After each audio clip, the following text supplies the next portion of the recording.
The Illuminate Arts and Faith Conference in Chattanooga, Tennessee wants to help you find your tribe.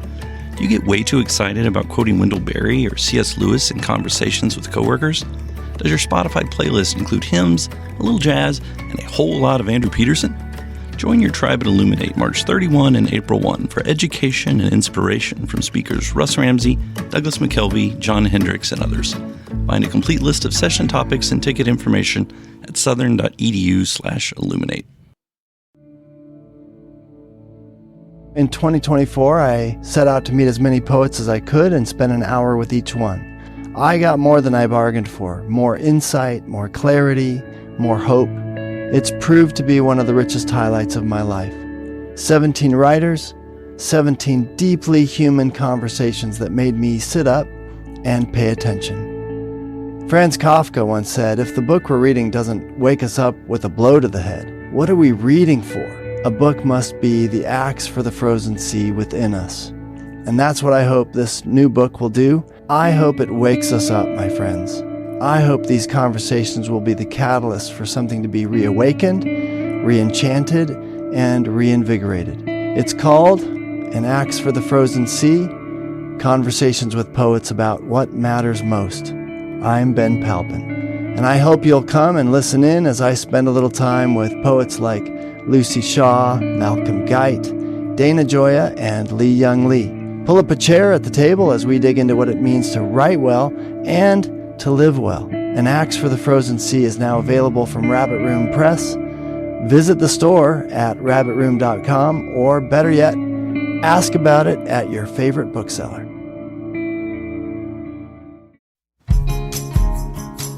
Thinking about writing and playfulness. Playing doesn't necessarily necessitate, you don't have to have a product. It's kind of cool when it happens, but maybe give yourself the freedom to not come up with a product. Like if you don't come up with that idea that's going to turn into a book, maybe just let yourself play. You don't have to get there. That's the other thing, like playing doesn't have to end up somewhere. And if you put this, I have to get something out of it at the end, then you've taken the play out of it, I think. Welcome to the Habit Podcast, conversations with writers about writing. I'm Jonathan Rogers, your host. In February of this year, I hosted a retreat for the Writers in the Habit membership. It was an incredibly heartening weekend. And by the way, if you aren't already part of the Habit membership, you can find out more at thehabit.co. Anyway, our theme for the retreat was creativity and play. And of the writers I know, the one who most fully embodies the relationship between creativity and play is my old friend Katy Bowser Hutson. So I invited Katy to be our special guest on the first night of the retreat. We broke tacos, and then we had the lovely conversation that you're about to hear. Katy Bowser Hutson was my guest on the very first episode of the Habit Podcast back in May of 2019. So I was thrilled to have her back on this, the 194th episode. Well, welcome to a live recording of the Habit Podcast. Tonight I'm talking with Katy Bowser Hutson, who is a singer-songwriter. She is a poet. She is a children's minister. We are at the Habit Winter Writers Retreat, and our topic this weekend is play and creativity. And I've always associated Katy, since I've known her, with play and creativity. And so she was who I wanted to come talk tonight. Now, what I didn't realize is that she is actually starting to write specifically about play and creativity. And so that was a happy providence that when I asked Katy, she said, I'm doing that anyway. So she's been thinking about these things. So I think this is going to be a fun conversation tonight. So Katy Bowser Hutson, thank you for being here tonight. Thank you for having me, Jonathan. It's fun. I'm pretty sure the first work of yours I ever actually knew was the Coltrane Railroad jazz record for children. Mm-hmm. Children's music done in the form of jazz music in, I think it was 2011, so 12 years ago. That sounds about right. And so there's so much in jazz that is playful, that is improvisational. I suspect you have some things to say about jazz and improvisation and play, and I could ask you a question if you want. I could just start talking about that, because I love talking about all of those things. Yeah, let's do that. Yeah, especially when Coltrane Railroad happened, it came out of, I was making grown-up music at the time. I was doing the Nashville indie singer-songwriter thing. But when I wasn't on the road, I was babysitting for my friend Chris Donahue, who is this amazing bass player. Chris is a bass player and a songwriter. He's played with Emmylou Harris for a long time.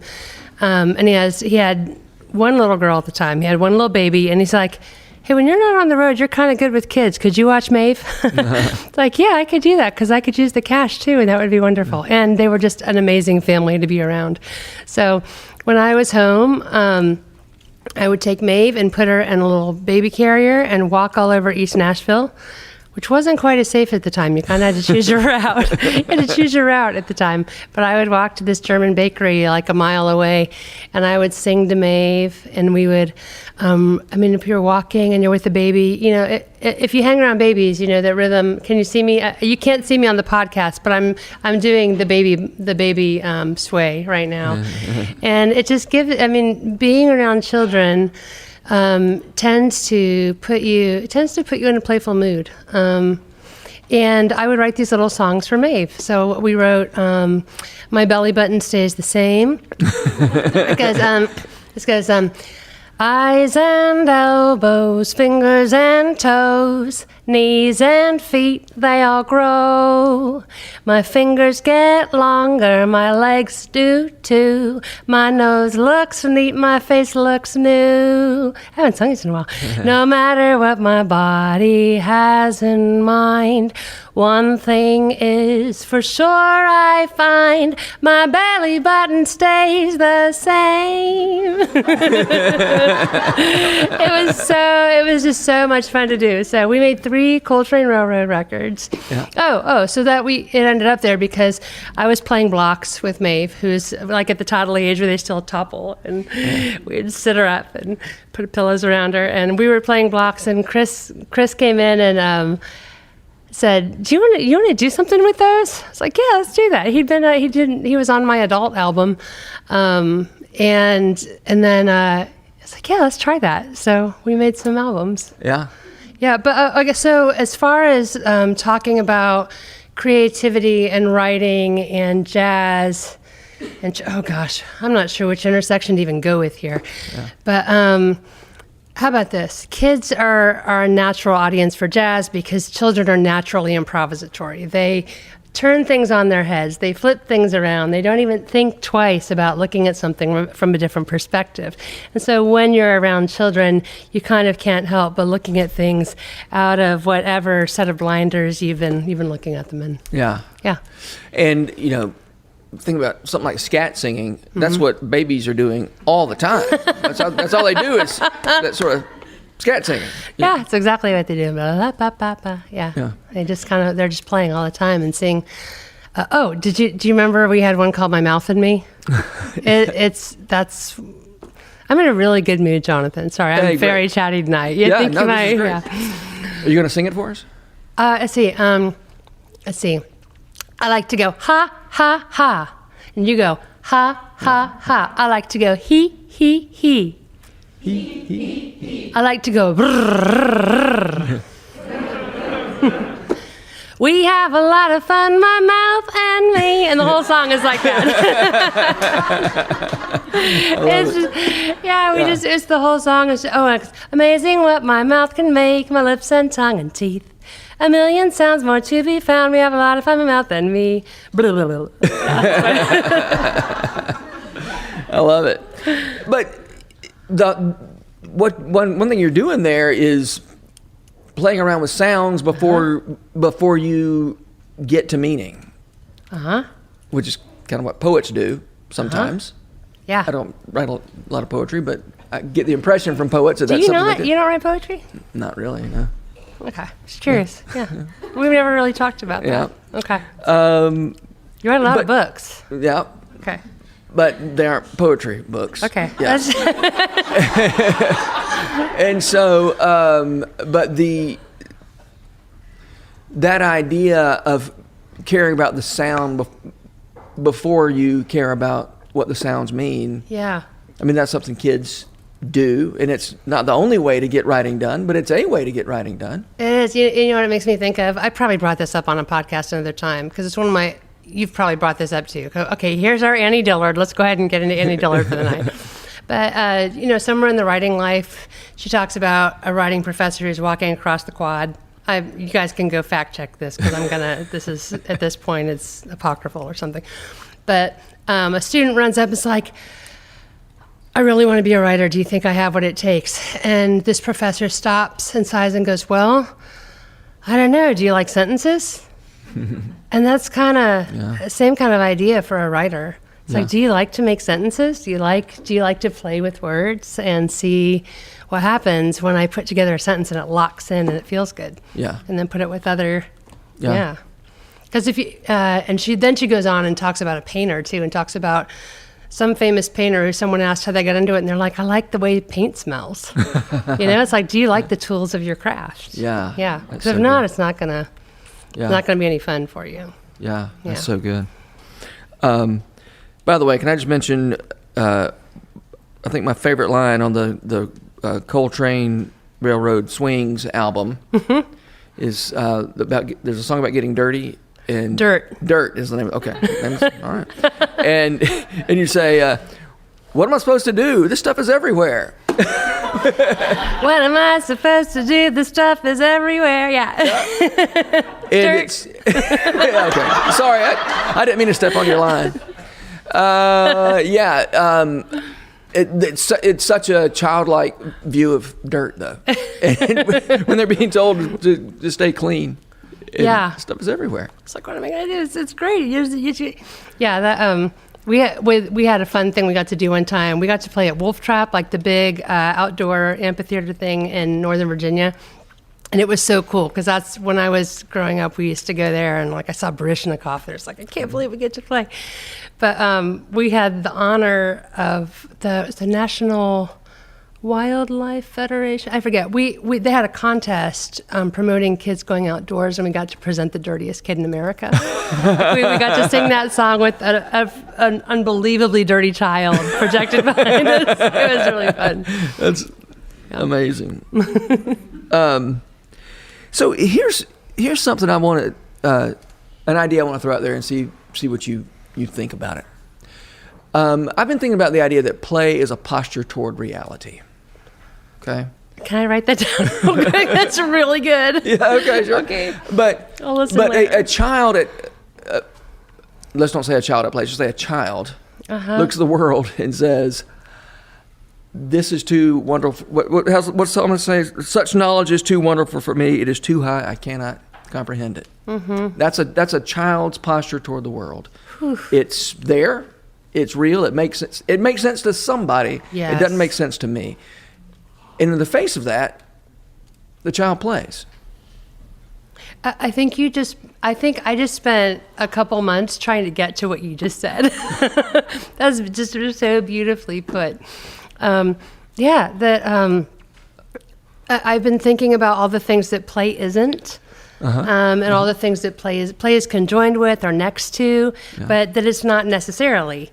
We talked about, you brought up, what's the paper book?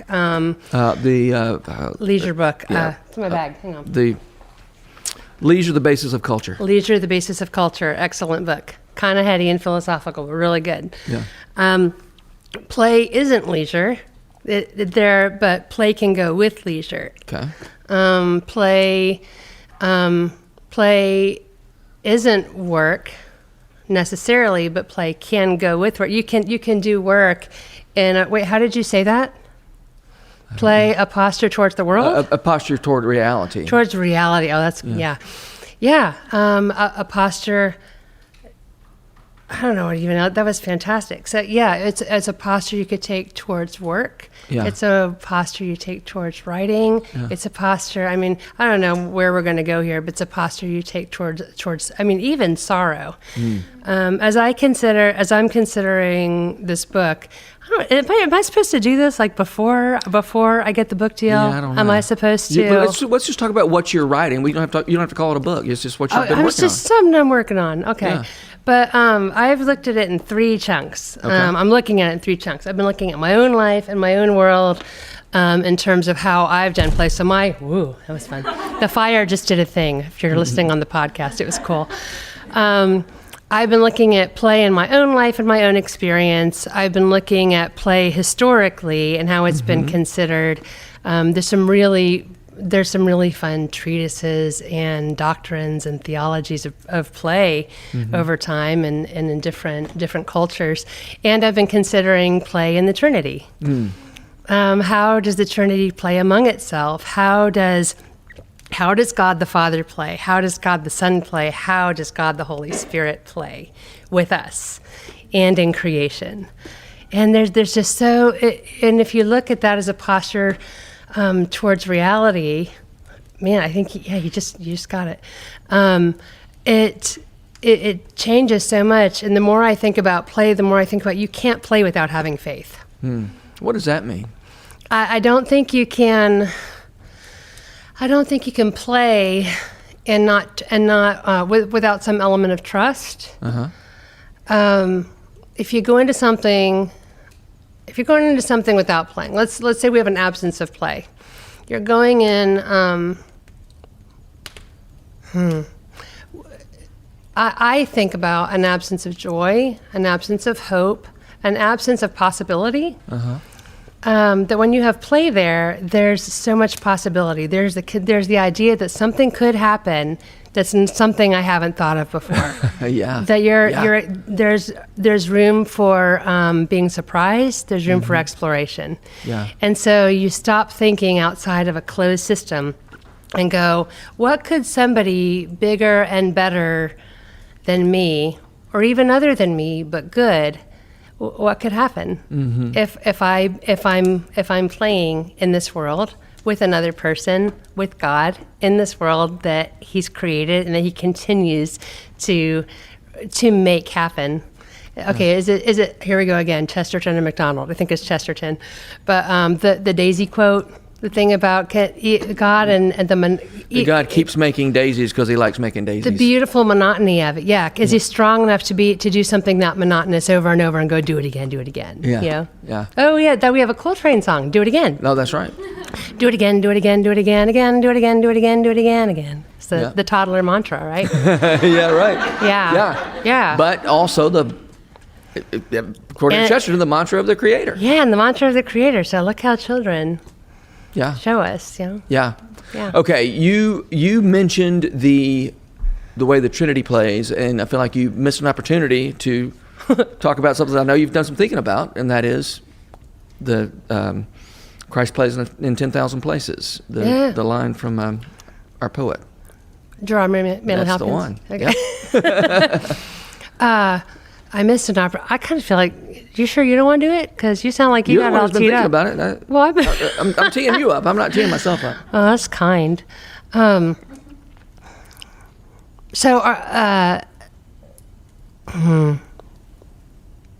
about this? If you're a writer, and I'm sitting here in a room full of writers who are considering it, and you have a little time this weekend and you're stuck, there's no better idea than just go, we're in this beautiful location, go walk outside and just pick one little spot, pick one little spot and look real close. I think artists and writers can get all stuck with ideas, and it's real good to just look at right where you are and slow down.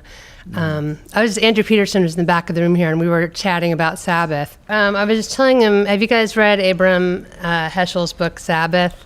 It's this little book. It's full of good stuff. He was a rabbi maybe in the 40s, 50s, 60s, but he talks about how Judaism is a religion less of things and of space. And not space, time. Okay. That's an important difference. It's a religion of time, that it hallows and makes precious time. That Judaism thinks in terms of time being a precious thing. And that helps me a lot because I get real stuck in time in the sense of chronos, this thing that I get stuck in and patterned in. I have a phone that keeps me on it all the time. I have patterns that my children are in. I have things that I have to do. And the idea of somebody saying that time is this precious thing that's to be hallowed pulls the rug out from under how I think about things. It's too precious to be managed the way we manage. To parcel it out like that, yeah. And I would imagine around this crew there have been conversations about how our time is constantly being commodified right now. Little bits of our attention, we're like when we use our phones, when we're on social media, people are buying our time all the time, are being paid for our time all the time. Yeah. Yeah, and we give it to them. Yeah. And people, I mean, there are good things. I'm not saying it's all bad, but it's distinctly the model. And when you keep your time and you are just still, and when you notice things, and when you create, we're working in a different realm there. Yeah. Yeah. And play, almost by definition, takes you out of that sort of time management mode. Unless you're playing basketball or football, which has a clock. But oh yeah, time. So if we play games, we have parameters, right? We can put parameters around ways that we play. We play games. Yeah. That's a fun thing to think about. And there's just free play too, where you just you sit around and mess around with something. You know, from another podcast we did where I read. I have this book of poetry. Now I lay me down to fight, but one in there isn't. I kind of stuck in it. It's not really a poem. It's called I call it a page run, and I do this just about every day where I just set a timer for 10 minutes and I write, and I don't stop. And it doesn't matter what comes out at all. Sometimes it doesn't. Yeah, there's all kinds of days where it's just blah blah blah blah blah. Sometimes I literally write blah blah blah blah blah. But I just have to keep writing, and I'm usually surprised that usually there's some gem in there that if I just let myself play a while, and I play this game with myself, and I say it doesn't matter what you get. Don't worry about quality so much. Just go play a little bit. Yeah. And it's a game I play against myself where I trip myself up and I stop having to worry so much about what I'm making. Yeah. You guys doing any of that? You guys doing any free writing at this thing? No. Just play. Okay, that's cool. That's great. Yeah. Yeah. I mean, that's not part of the plan. That's cool. If you... I tell you what, Katy, why don't you have your own retreat? You do whatever you want to. Don't right in the middle of things suggest new... I'm sorry, I can't stay. I want to stay the whole weekend. Since you've been talking, I've been thinking about Madeline Langle talking about watching her son play with blocks and try to build a tower, and he's so focused on it, and he's working so hard, and he forgets about time, and the tower falls over, and then he has to build it back, and he's frustrated, but he keeps doing it, and it's play, but it's work, and that seems super relevant to the work of a super relevant. All creative work. You just keep teeing him up. You are so kind. But yeah, play and work are not mutually exclusive, right? Yeah. How about this? When I do my work, and I think that's part of the thing. I've been doing some work this year. I'm in children's ministry right now. I took a job for a year and a half here doing children's ministry. And I love the parts of the job where I actually get to prepare storytelling for children. And I get to teach people how to do that. But there's also things like spreadsheets that need to be made. And it just grinds the left part of my brain. It is really hard for me. I can do it, but it really, it's hard for me. And to do it consistently. I am not a very useful human being when it comes to daily things and those ways. Like those things. God bless the people who can make spreadsheets and who make order in this world. I'm so not good at it. My house is a mess right now. It's a mess. But you guys laughing at me. But there's something. I just got lost. We're talking about order. In children's ministry. Yes. You love the so storytelling. I love getting to do the beautiful things, but when I do the things that are the daily grind things, if I can remember to play in the midst of it, it makes a difference. If I remember how about this? Even in the midst of having a job this year that's like a straight job, I've been thinking hard about, wait, can I do this and play at the same time? So I think it's even kind of kicked it in. How can I do this with a sense? Here's another idea. It's not exactly the same thing, but how can I do this with a sense of levity? How can I do this with a lightness and with vision? And I go, why am I making spreadsheets right now? Because there are these children, and on Sunday morning, this is going to happen. This is going to help these children get closer to where I need big vision. Yeah. I really need big vision to get things done. And when I get lost in the little tasks that I have to do, I get lost. So I think most people probably, there are people who I'm sure enjoy the actual game of making a spreadsheet. Yeah, sure. Yeah. Are you one? I like spreadsheets. Do you like spreadsheets? Yeah. Joanna's raising her hand over here. She loves them. Yeah, I mean, that's beautiful. That there are people who enjoy order, who enjoy the actual process of making order. It's really hard for me. Yeah. Yeah, it is, and it doesn't inherently give me joy. So I have to tack it onto why am I doing this? Yeah. It's very hard for me to do things if I don't remember the big idea. I do. So I talk a lot when people talk to me about what we're up to in the world, about the great big story. Do you want to segue to that poem? We don't have to get to cancer yet. I don't know how to answer that question. Jonathan, at some point asked me, and if you have a plan, you could just bump me in another direction. I was definitely going to I was going to segue. I was just waiting for a pause. Good luck. So I'm going to segue right this minute. Yeah, sir. The first time you were on the Habit podcast, I think it was like episode 4. You were one of the very first people Jonathan, I I think I was episode 1. Okay, cool. Even better. Because I remember being really honored that I couldn't believe it. You guys can fact check that too. Yeah. But I'm pretty sure I was like number. Yeah, I think you're right. I think that is right. And we're coming up on episode 200, by the way. Oh my gosh. Yeah. And that's amazing. But we were talking about your book of cancer poems. Now I lay me down to fight.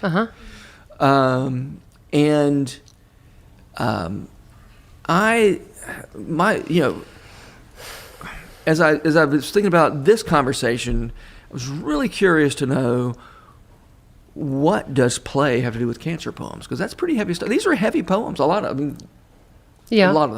Because cancer is heavy. It's a very heavy. Yeah. Yeah, so, I always feel at this point in the conversation, I need to go ahead for the sake of people who are concerned. I do not currently have cancer. It's been 5 years, so just a heads up. Let's just take that load off right now. But I did have cancer. I had a very serious cancer. I had a cancer called inflammatory breast cancer, and it's the kind that multiplies in days. A few years ago, I found out that until a few years ago in Australia, they still just put people in hospice when they had it. So, I mean, there's needlessly, education's getting around. There are things to be done now. But it was really, really scary, and it was a serious race against the clock. But in the process of that, I wrote Now I Lay Me Down to Fight throughout the course of cancer treatment, which is the better part of a year. And I didn't write these to write a book. I found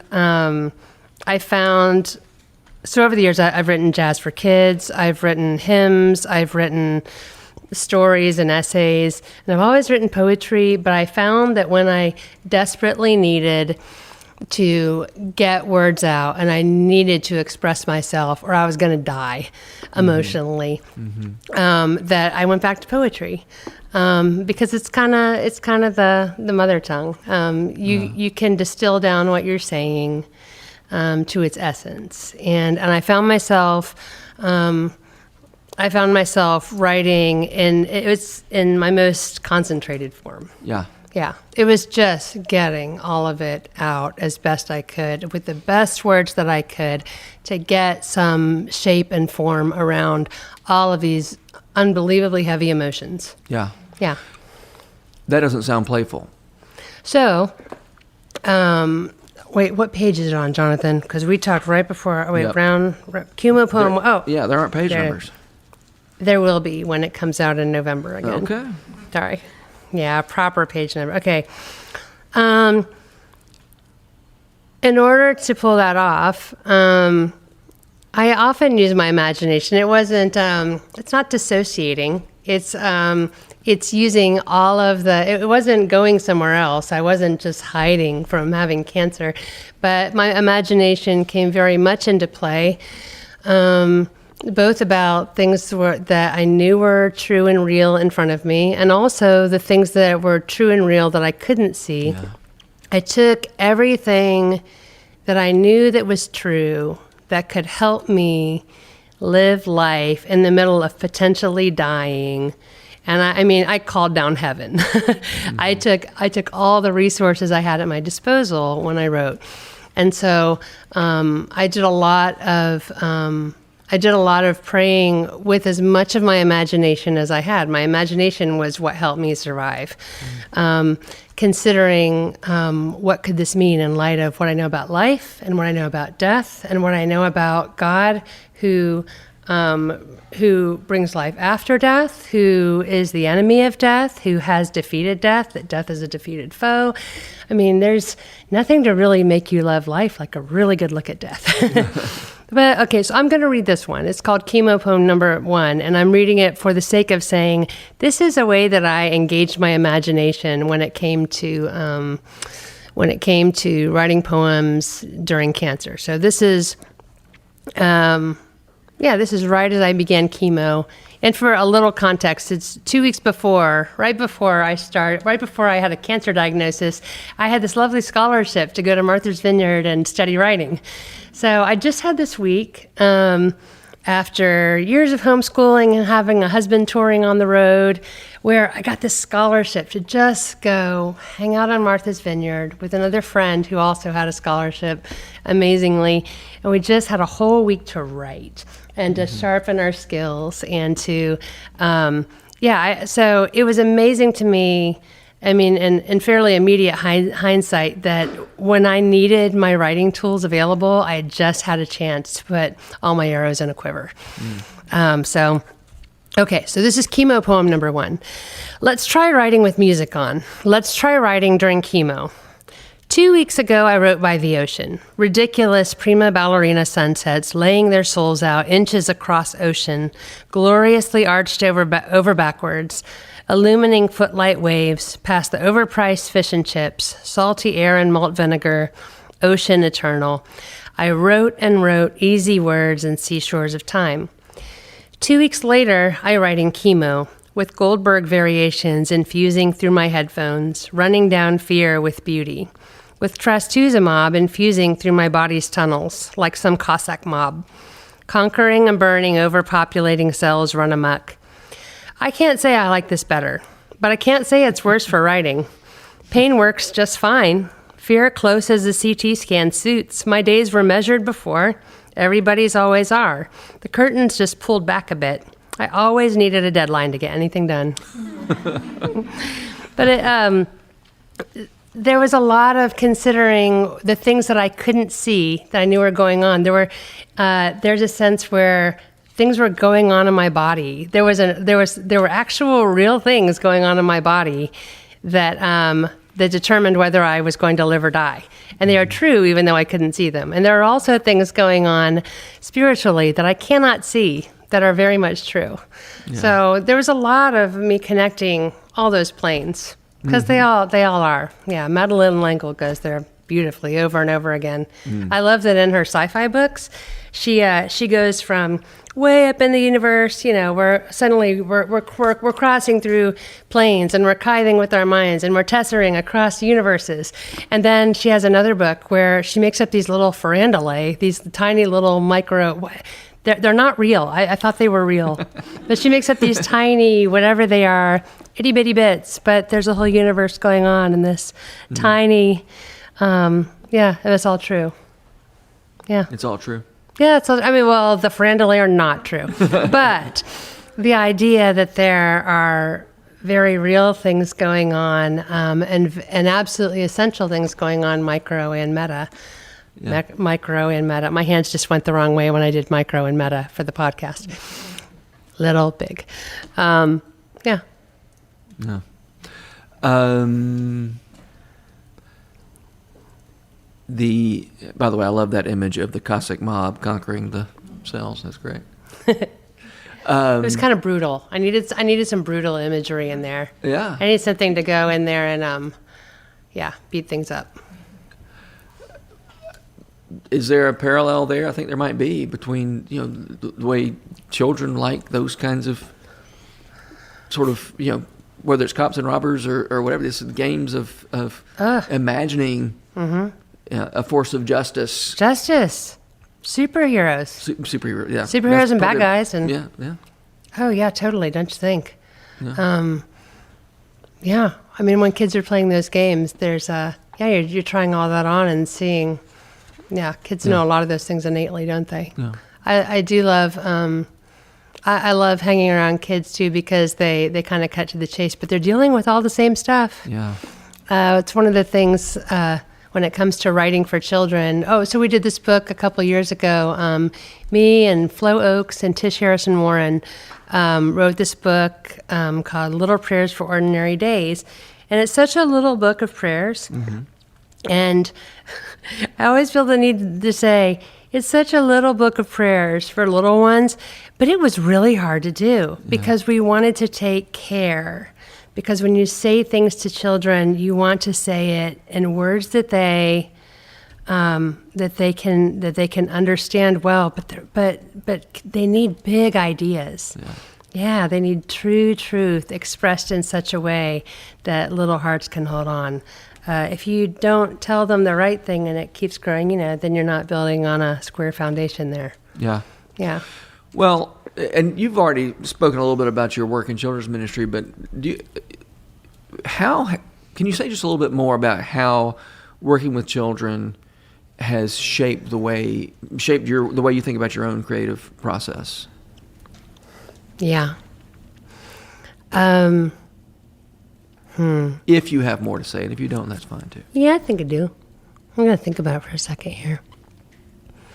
I mean, working with kids, when you watch kids make stuff, how about this? This is fun.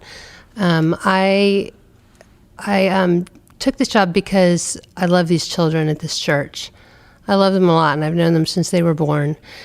But there's a methodology and a curriculum called Godly Play that is based in Montessori. A guy named Jerome Berryman made it, and he's perfected it he's honed it for 40-something years. And I love it. It's this beautiful, developmentally appropriate tool where you walk in a room and it's essentially like you're walking into a Bible. It's neat. It's like if you think of a nativity scene telling you the story of Christmas and Advent and nativity, there are pieces like that for many stories of Scripture and stories of the church. But after you tell one of these stories, the part that after you've done the work of preparing the story and you memorize them and you're doing the storytelling for children where you really pour your heart in and prepare, and then you do wondering questions with them. And those wondering questions have definitely informed my writing. And some of them are, I wonder what your favorite part of the story was. I wonder what the most important part of the story was. And here's my favorite. I wonder if there are any parts of this story that we can leave out and still have all the story we need. Last week I told the children the story of the church calendar. And if you are used to a liturgical setting, there is the church in many churches, there's an idea that we have a whole there's a yearly pattern to how we live life in the church. There's Advent and Christmas and Lent and Easter, and there's a time called ordinary time. In godly play, they call it green growing time. So we have a puzzle for this that we show the children, and there has 52 blocks in it, 52 different colored blocks for different weeks of the year. And I asked these kids who are looking at this, it's like, are there any parts of this that we can take out and still have all the story we need? Like, there's a whole bunch of those green blocks. There's like those green growing blocks. It's like, okay, let's see, this is this week. What if we take this block out? Mm-hmm. And then they started to go, no. Like, then they started thinking about what happened this week. We need this block. We need all these blocks. We can't take any of these out. Yeah. And when you start, when you start to think like that, are there any parts? It's also a fantastic editing tool. Are there any parts of the story? Can we kill this person? Yeah. Do we need this guy? I mean, there's kill your darlings for you. Yeah. Yeah, right. Yeah. That's good. I don't know if we really need her. She's out. Yeah. What purpose does she serve? That's great. I need the scene. It's harsh. I would love to give folks in the audience a chance to ask some questions about some of the ideas. You've brought up a lot of big ideas. Do y'all have questions for Katy? I kind of hit a lot of stuff there. Yeah. Yeah. Huh. And would somebody write down the questions for me? Oh, good. Because we don't have it, Mm-hmm. I'd like to be able to edit your answers in, but we don't have microphones for. I'll write them down. Thank you, Savannah. Monica. Maybe I have to wait for the book to get this answer, but I was wondering earlier how you would define play, and I was thinking as you were talking, maybe making, and then just now I was thinking creating, and how do you define play? I'm not there yet. I'm defining it in the negative. It's not this, it's not this, it's not this. I'm really, this kind of feels like this is an awful analogy, but I keep going, this is like my eat, pray, love. Like this is like my, this feels like my working through. How about this? I'm going to spend the next season I kind of have a little journey set up for myself. I'm going to go ask a lot of people about that. There's a lot of really interesting Catholic theology from a couple hundred years ago. There's doctrines of play that are fascinating. Do you know the Dominican nuns at St. Cecilia have a daily discipline of play? The nuns are out there, like, they play kickball. Really? They drop what they do and they go play kickball. I didn't know that. I want to talk to them. I want to talk to people who work with kids. I want to talk to a lot of different people to try to get my head around what that looks like practically. How about this though? This crossed my mind as I was sitting in traffic thinking about talking to you guys who are thinking about writing and playfulness. Playing doesn't necessarily necessitate, you don't have to have a product. It's kind of cool when it happens. Yeah. But maybe give yourself the freedom to not come up with the product, say, this weekend. Like, if you don't come up with that idea that's going to turn into a book, maybe just let yourself play. Mm-hmm. You don't have to get there. That's the other thing. Like, playing doesn't have to end up somewhere. And if you put this, I have to get something out of it at the end, then you've taken the play out of it, I think. Yeah, so I think two things are important in thinking about what's play and what isn't. And when you frame things in terms of time and time management, I think that was really helpful. Play somehow moves us outside of time management. Yeah. In a way that work without play always has to have that element of, I've got to produce in this amount of time. Okay, I'm probably overstating the case, but it's hard to imagine, work that doesn't have a time element. Hard for me to imagine, let's just say that. Yeah. Unless it's infused with play. Yes. Unless it's the little boy building the tower of blocks, that's work and play, but he's also absorbed in such a way that time is not an issue. Yeah, this book idea that I'm messing with right now, part of it's also a bit of a thought experiment for me, because I'm going from having much of my life overscheduled right now for a season. I would like to have a space where I don't fill it with something for a bit, and let's see what I make. It feels irresponsible. Yeah. But I'm going to give myself at least 6 weeks before the kids get out of school, and I'm just gonna I'm gonna make stuff and play. And I don't know where it's gonna go, but I'm gonna mess with it for a little bit. Yeah, because that relates to what this second item I think is super important. Is it has to be an end in itself and not a goal toward. Not a means towards some goal. So it's not, I'm going to learn to play so that I can finally finish my project. Yes. And I can't remember which book it is. Experiment in Criticism, Lewis talks about the idea that a person who plays soccer for health reasons might be a serious person, but he's not a serious soccer player. It's not for the sheer love of soccer. Yeah. It's not Ted Lasso. Yeah. Yeah. That's right. It's coming up, season 3. That's funny. Ted Lasso's the whole conflict is he wants to play and everybody else wants soccer to be a means towards some end. Yeah. Football, I'm sorry. Yeah, I don't know. But this is interesting because I'm gonna do this thing, but also I want to put a book out. Yeah. I really do. I feel like this is something. It feels like a both and that it's like, because putting out a book is work. Writing a book is work. Sure. I mean, I think Tish Warren is like, someone else has said it too, but she's quoted, it's like, it's easy, just open a vein, and just write it down. It's sometimes excruciatingly hard, but there's this element of play, even when I'm working hard at writing, that makes me feel so alive. There is a creating time, and sometimes it feels like death too. But I want to know if I can start a project with playing, and if I can keep it through the process. If I can keep that idea of continuing, because I want the essence of that I think as I kick off going, I want to write more books. I want to keep writing more books. Can I do that? Like, can I keep that playfulness and that open-mindedness, and can I do it? Yeah.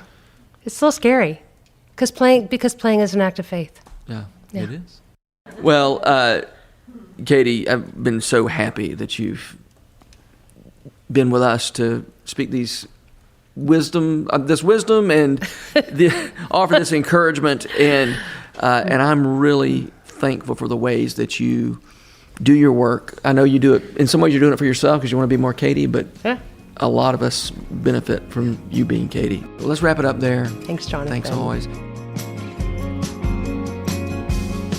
This podcast is brought to you by The Rabbit Room, where art nourishes community and community nourishes art. And all our podcasts are made possible by the generous support of our members. To learn more about us, visit rabbitroom.com. And to become a member, rabbitroom.com/donate.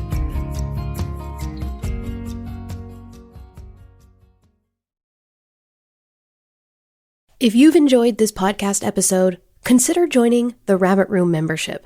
Your membership helps sustain this community, funding everything from publishing and podcasts and theater productions to events and programs that support artists who create with a Christ-centered vision. We'd love to have you on board. Learn more at rabbitroom.com/member.